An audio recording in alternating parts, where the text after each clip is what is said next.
In this week's Spotlight, Cobra digs in deep with the Trench Viper and Cobra Modular Fortification to hold the line against the Joes. We're going to look at all the innovative ways you can build up your Cobra defenses and vehicles with this amazing new addition to the G.I. Joe classified line, with tons of builds and display ideas. All this and more, only at Heroic Nonsense. Let's go.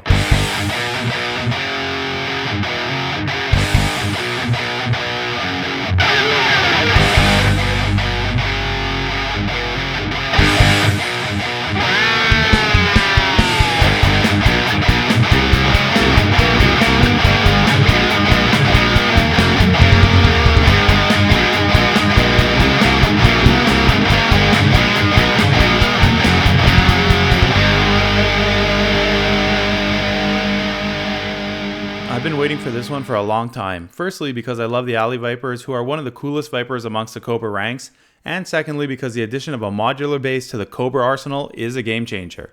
I honestly never thought we'd get the type of vehicles we've been getting, but now we're actually getting bases that can be combined to create a myriad of different fortifications, watchtowers, and launch pads, with the possibility of adding more varied modular systems down the road. And this combo is cool, with those ruthless shadowy Trench Vipers manning the cold Cobra steel. I can't wait to see where they go next with this concept, but for now, let's get right into this week's full spotlight on the Cobra Modular Fortification with Trench Viper, with a full review, comparisons, display ideas, and more. Are you ready? These snakes are a thing of beauty, and look at how far we've come since the original release of the '89 Alley Vipers. I never expected figures in this scale and detail back in the day, let alone multiple versions in different colors and looks. And make no doubt about it, these are Alley Vipers, even if their name has changed, except now they've been upgraded to better meld into the shadows and wreak havoc in both urban and battlefield environments. For me, this is probably the most realistic take on the Alley Vipers that totally fit their MO, decked out in SWAT team colors with a new version of that digital camo that we've all come to love. The perfect antidote to Shockwave and the Joe's urban units. The detail on these guys are incredible, adding in some more SWAT related gear like these shoulder guards marked with the word Sentry, which in essence is what these Trench Vipers are. But these uniforms scream urban warfare with their tactical design and gear. Even though their upper body gear share the exact same design with the original Alley Vipers, something about these colors make it look so much more aggressive and intimidating. And that black helmet and red mask combo is just perfect. My two favorite colors for Cobra Troopers. The detail is top notch down to that angry stare. You can't get a better head design for Cobra Troopers than this one in my opinion. And while I don't usually keep the visors down on my Alley Vipers, I gotta say I kinda like the look here for some reason, and it looks amazing in certain poses that I'll share in a bit. The other shoulder guard has this beautiful red Cobra symbol on it, and for me, the more red against black Cobra symbols you have, the better. The digital camo really shines on the lower half of the figure and provides a perfect contrast to the darker, more unified black and gray look of the upper protective gear. Whether realistic or not, this specific type of camo is totally up my alley, no pun intended. The Trench Viper does come with a lot less gear than the original classified Alley Viper though, mostly relegated to a few knives and a handgun. But Hasbro was smart to include that iconic shield that looks like it was bred for this unit. Now there is a good reason for the Alley Vipers not coming with some larger weapons, separate from the fact that you can always pull some from your extra weapon stash from other figures. And that's because he's really meant to use this huge machine gun, which is the exact one that comes with the G.I. Joe classified Vamp, but man does it look awesome here, especially with that visor pulled down over his mask. And it's great that he can be posed easily this way to give him a more realistic look, something that will come in handy once we place him with the actual base. I guess having something more than a handgun would have been nice to include with this figure to go along with the shield, since I don't think a handgun would cut it for the type of warfare the Trench Vipers would be conducting, and the machine gun needs two hands. But with or without their guns, those shields are incredible. And having some nice digital readout looking displays on the other side is always a nice little addition. I really don't have one bad thing to say about this figure or design. I love every part of it, and it's reason enough for me to get this whole set. If you're a fan of Cobra, Vipers, or more specifically the Alley Vipers, this figure is a must-have. Now let's see how the Trench Vipers stack up against the OG, which I've always been the hugest fan of, even in their bright orange deco. And I have to say, as widely different the colors are for these two, they do look quite amazing next to each other. I think that's a testament to the concept and design of the figure itself. At first glance, they appear to essentially be the same figure but in different colors and with a slightly different camo design. Everything in this view is essentially an exact copy, with the visor having a slightly different emblem from what I can tell. Otherwise, it's really the paint application that gives each of these guys their uniqueness. Although the original Alley Viper does have some type of patch and arm guard, the Trench Vipers get two and are more reminiscent of what a heavier SWAT unit might have. The real differences are in the legs and boots, with the designers opting to switch out the original design for the one you see here. It's not something you immediately notice, but it's there. I do miss the backpack though. I'm a huge fan of that design and would have loved another, perhaps even one in a bit of a different tone. But ultimately, these are meant to be different figures, and I'm fine with the Trench Vipers being a bit less geared than their counterpart. What do you guys think? Do you prefer the original, or do you dig the darker, grittier version? Now, some of you may know from previous episodes, as a family, we're slow to open our toys as we usually wait to give them to the boys for special occasions, so we have a huge backlog. We'll eventually get to these guys who I really want to open. But for now, at least this gives you a good high-level comparison of the two. Once we open them, I'll perhaps do a quick review, mostly because I'd like to play around with interchanging the masks, heads, and accessories to see what we end up with.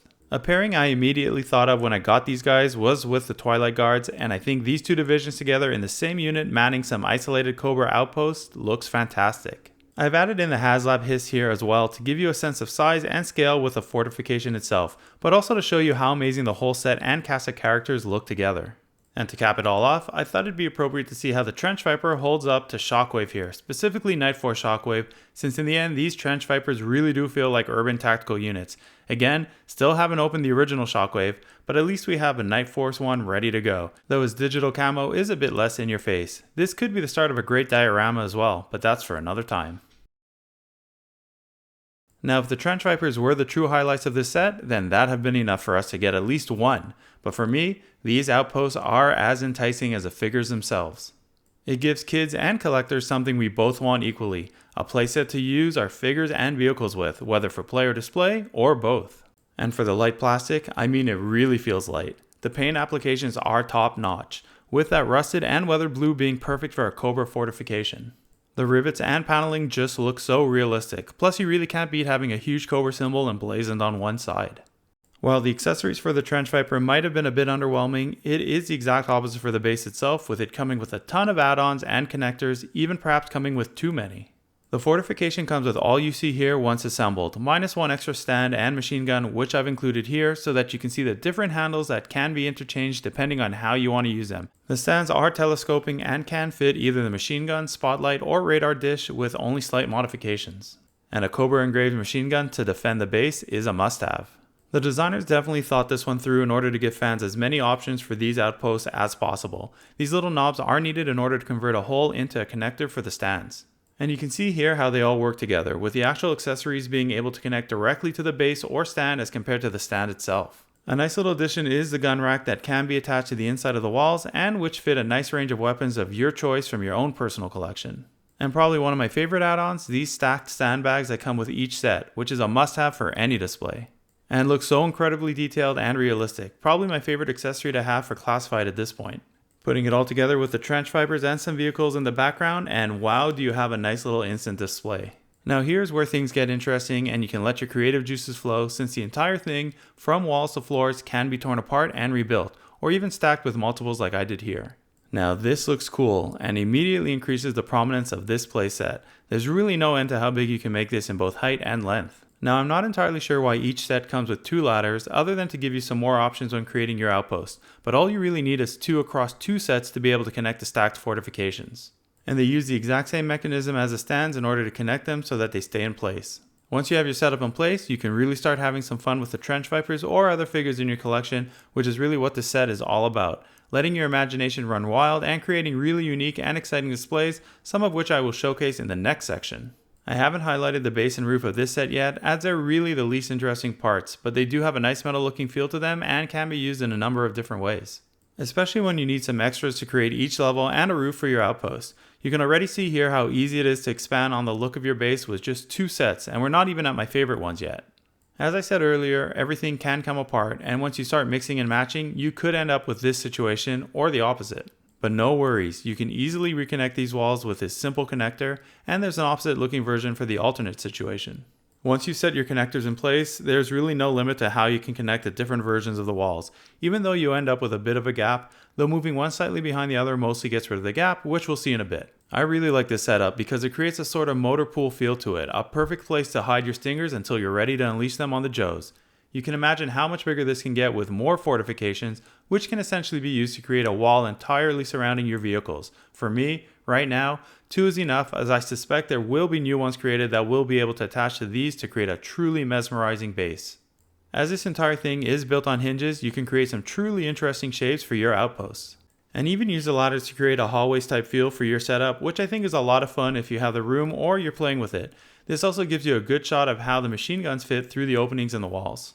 So before we get into the last section of display ideas, what are your first impressions of this Cobra modular base?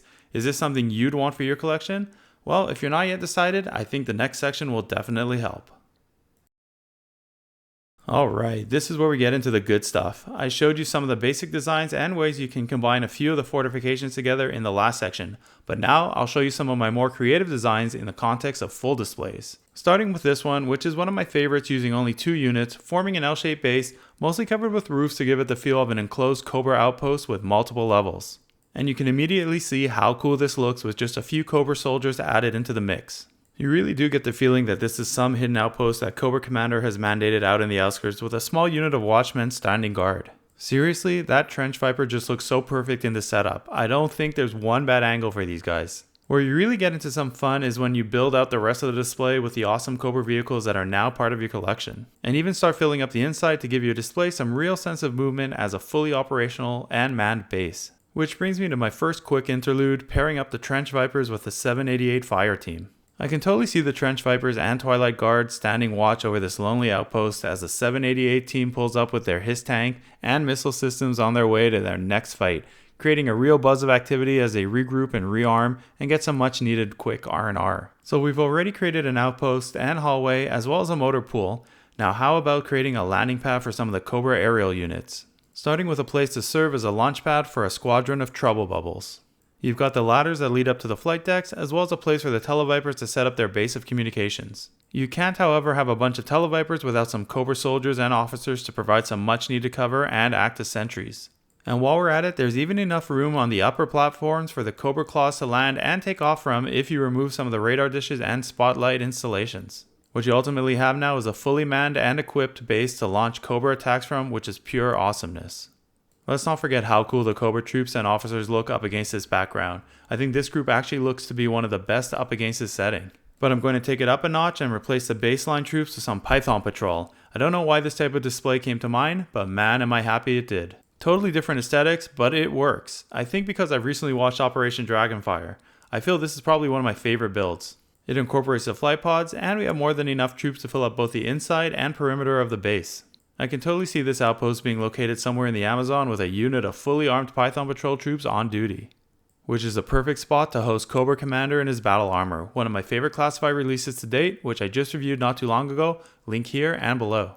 This setup also serves as a perfect location for a platoon of Tiger Force specialists to show up and ruin the fun. Before we move on to my absolutely favorite display idea, let's have another brief interlude, this time showcasing some of the ways you can interchange elements of the Cobra Stinger and the Modular Fortification.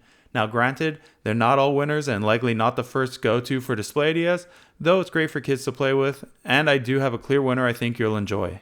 And that's the one using the machine gun on the fortification base stand inspired by the Vamp with its twin machine guns. On its own it doesn't look that great, but add in the Trench Viper and you know what? This doesn't look half bad. Actually, the more I look at it, the more I like it, especially since you can now actually use a stand on the bumper of the Stinger to hold a Viper to man a weapon. It also allows you to create some variety in your Stingers, which is always a bonus.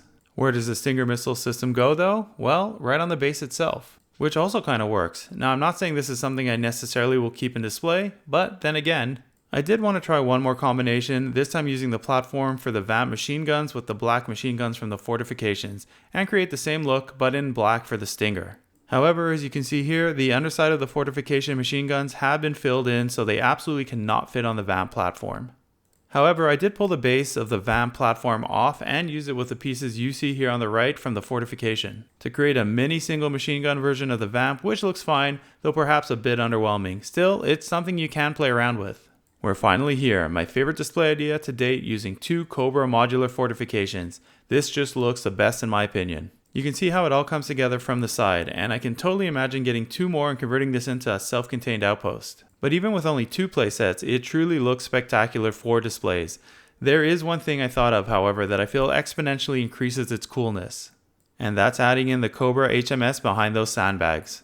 And now you have a fully functional and powerful Cobra outpost, combining different classified releases into one to create the ultimate base of operations. From that point on, adding in other vehicles and figures is just gravy. Especially when adding in one of my all-time favorite Cobra vehicles, the Stinger. And why not take it a step further? You've got the height, you've got the space, perfect for a Cobra Claw to launch its attack from. But that's not all. If you want, you can expand that sidewall and make it face forward to create an even more compelling Cobra outpost that the Joes would definitely think twice before attacking, especially when manned by not only the Trench Vipers, but a unit of Crimson Guardsmen as well. And notice that extra bit of missile system located on the roof? That's from scrap iron, and it perfectly fits right there for some extra firepower.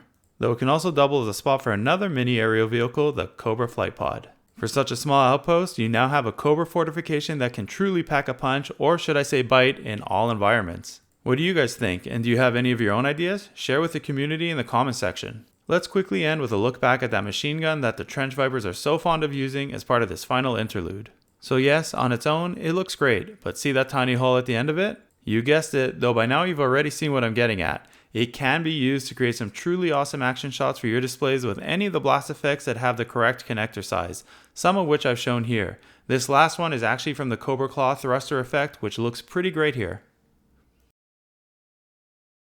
So as we wrap up this week's spotlight, let's take a look at the box art, which is always way better on the vehicle packaging since there's room to include some actual imagery, and I really like this one with the rattlers flying around and the multiple versions of the fortifications in place.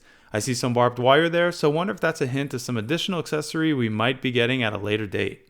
Really beautiful side panel art here of the Trench Viper with his visor up holding his knife. Great comic style drawing and great colors. The back showcases most of the accessories you get with the playset and some of the cool features and design elements, with the other side being the more computer digitized version of the Trench Viper figure from the other panel. Nice little booklet as well. Always like when we get some tech specs looking info. It does give you some detail on how to put this together, but funny enough leaves out a lot for some reason, which means you get to figure this out on your own. Lucky then that I explained most of it here. So that brings us to the end of this week's G.I. Joe Classified Spotlight of the Trench Viper and Cobra Modular Fortification. Hopefully I've sparked your interest and creativity, and you'll come back with a whole bunch of better ideas than mine for your displays. But for now, thanks for watching, and remember, it's all such heroic nonsense in the end. Transform!